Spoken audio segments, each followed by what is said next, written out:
Hey everybody, welcome back to another episode of Penny Rambles, although this time it's not really a ramble as much as it is a review of the most recent GTA Online update. So this is kind of like me doing an unscripted review, well, semi-scripted. I have like a few talking points that I have on the screen right here. That's basically going to be like, guiding me throughout the entire thing of what I wanted to talk about with this DLC. Well, this DLC is honestly really fucking underwhelming for me, and the reason why is a pretty fucking major reason, because I was expecting more, if I'm gonna be completely honest here. Now, you're probably wondering why I'm not playing GTA. It's because I want to play something else other than GTA. But, that's a topic for another time. Anyways, so, first things first, the lead-up to the DLC was genuinely some of the worst I think I've ever seen for Rockstar. Not only in terms of the company's actions regarding the DLC, but also the company's public perception. Because, for those of you who don't know, GTA 6 not only had been delayed until before the DLC dropped, but also, they were getting under hot fire for, union firings. They had fired, 30 employees who were attempting to unionize, and it kind of put Rockstar in a bad light. And it's worth noting that, right as that story was about to break out, they decided to start adding the mansions into GTA Online. So from the very start, this DLC was meant to be damage control. Now, I know for a fact that they were in, the DLC mansion shit was already in the game's files. So what I think what they were trying to do is that they were going to implement the mansions this day anyway, but they were also going to announce that GTA 6 was going to be delayed right before they were going to do that, and then the story about the union firings broke out as well. Which kind of led to what is the second piece of damage control that they were trying to do, which was giving content creators just a fuck ton of money to just buy these fucking mansions. They have $20 million to buy and fully upgrade one of the mansions. And they have never done this, as far as I know, for any other DLC ever. No DLC have they actually given out the cars, the cash for free. I think the only other DLC they did that with was the very, very early DLCs, like Beach Bum Update and I'm Not a Hipster, where they actually let you have the cars for free. But that was completely separate. But this was a fucking big thing, because they were giving out this much money to content creators. This screams damage control to me. This you can't just give a bunch of money to content creators to just immediately have them. They didn't even do that with the fucking yachts. They didn't even do that with the yachts. Fucking, these are meant to be late-game properties. They're just giving content creators these fucking properties? No, what they wanted was press. They wanted press on these mansions, so that way they wouldn't talk about the fucking union firings for the GTA 6 delay. And because of that, it's very hard for me to look at this DLC as anything other than a cynical marketing exercise. Or, some form of, damage control. So, now that we got that out of the way, we need to talk about the mansions themselves. And the mansions themselves, they are really fun. They do have some nice and useful amenities, and, they be able to, immediately get rid of business raids or whatever, and being able to, fast travel to any of your businesses on the map, being able to, fucking boost one of your businesses and give it, a massive production boost, similar to, what the Acid Lab has, except you could do it for all businesses, not just the Acid Lab. But I was expecting more. And the thing is, the mansions do offer more. If you cough up money for GTA Plus. If you cough up money for GTA Plus, you can have the vehicle workshop act as the same as the one in the Vinewood Car Club. And honestly, I did say in the stream that, that didn't bother me all that much, but after, sitting on it for a bit, that bothers me a fucking lot, because this is meant to be a late-game property. A property that you are meant to buy with every single piece of money you've earned throughout the game. This is something you buy when you are completely and utterly finished with the game and seen everything there is to see and done everything there is to do. So why are you locking out content behind the fucking GTA Plus subscription? That just doesn't make any fucking sense to me. That is just fucking Class A fucking greed right there. But overall, the mansions are really fun. I do like their inclusion. I'd rather have them not, But, that is not the main content of this update. If anything, mansions are kind of the side thing of this update, because what the actual content of this update is the no-way missions. And the no-way missions are just generic fucking contact missions. They're like the fucking Cloak and Bell raid. They're like Oscar Guzman Flies Again. It's not like the Cloak and... It's more like the Cloak and Bell raid than Oscar Guzman Flies Again. Because unlike with Oscar Guzman Flies Again, you don't need to have, any investment in any property or anything in order to actually do these missions. They're available from the start, and they're, a semi-decent payday, roughly. So it's fucking... They are just regular-ass missions. They're not, like, pointlessly, you know... pay gator behind, like, mansion property. And they're generally pretty fucking boring, if I'm gonna be completely honest here. Like, I think the only mission I think that was actually any good was the finale. And, like, with the finale, the thing was, like, you had to, like, go into, like, reused interior, the reused FBI interior place, FIB interior, and you had to download the data for the fucking taxis. And then you had to fucking escape to the roof. The chopper gets shot down, you had to fight on the beach, and then you had to fight that. But, like, it was just an okay mission. Like, it's not the greatest, it's not the worst, but it was just fine. Although, that's not to say that any of the missions are actually... On my stream, actually, the missions are kind of poorly polished, because on the mission, on stream, I was doing one of the missions, and the mission broke. Like, it actually fucking broke. The taxi, the fucking, it was the third mission, the one revolving around the fucking, driverless trains, alright? What's supposed to happen is that you're supposed to intercept the train, it slows down, doors open, you grab the briefcase, and then you go, alright? What happened was that the briefcase just never fucking opened. The doors never opened, and the briefcase was just stuck in there. And no matter what I tried to do, I tried resetting the mission, I tried killing myself, I tried doing everything, it just didn't work.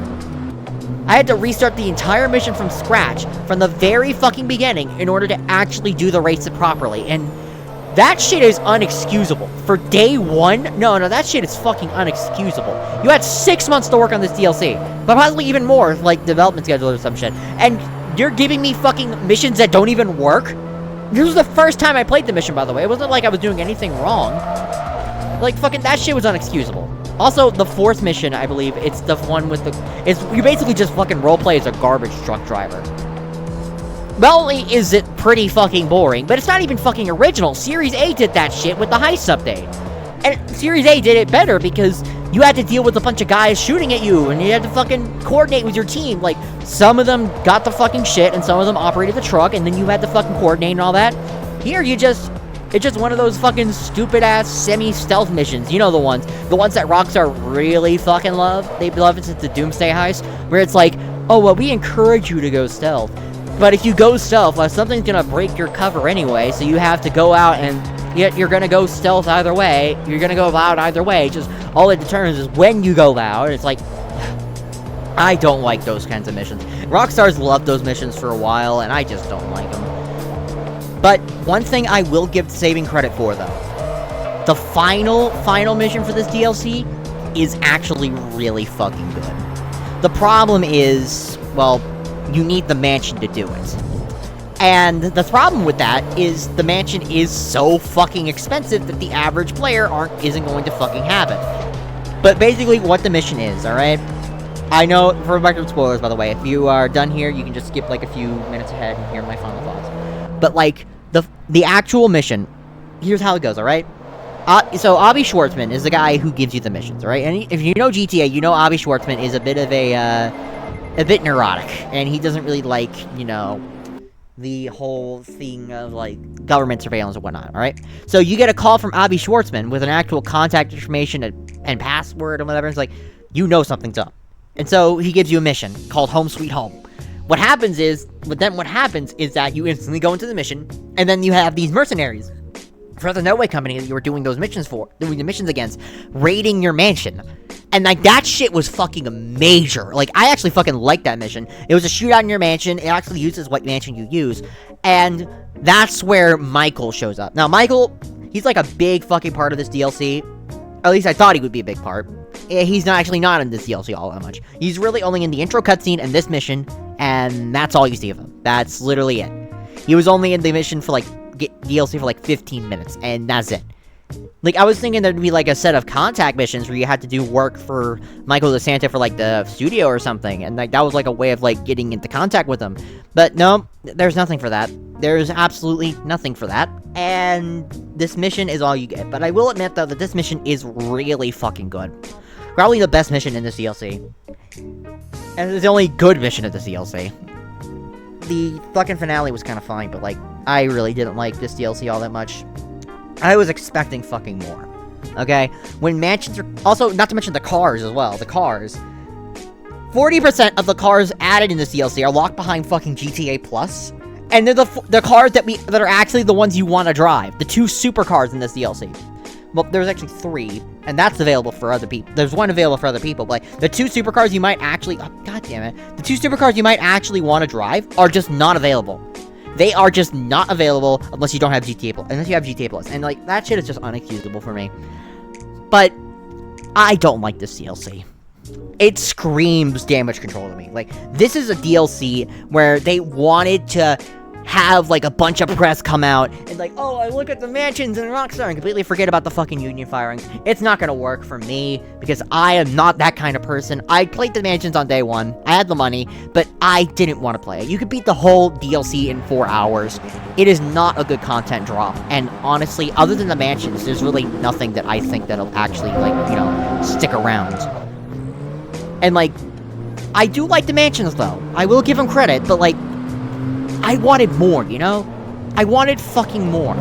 I wanted these mansions to be more than just what they are, you know, which is like their trophies or whatever, you know? Like, and they are more than trophies. But some of their functionality is locked behind a fucking subscription service. So it's like, okay, if they're locking that kind of functionality from a subscription service, what are they gonna do now? Alright, what about next update if they ever make one? Are they gonna lock more shit behind subscription services? Are you gonna lock, like, a fucking property behind a subscription service at this rate? Like, it sets a bad precedent. And, like, that's something we need to fucking investigate, you know? I know I'm kind of, like, rambling on at this point, I know, but, like, I should probably end this video relatively quick. But, like, overall, if you want my opinion, mansions are great. The mansion mission is great. But the actual main content of the update, aside from the mansion, is garbage. Like, it's not good. It's garbage like the garbage truck mission, literally. The only thing I would recommend you play this DLC for is the mansion. But because of how overpriced they are, you need to actually do shit like fucking, you know...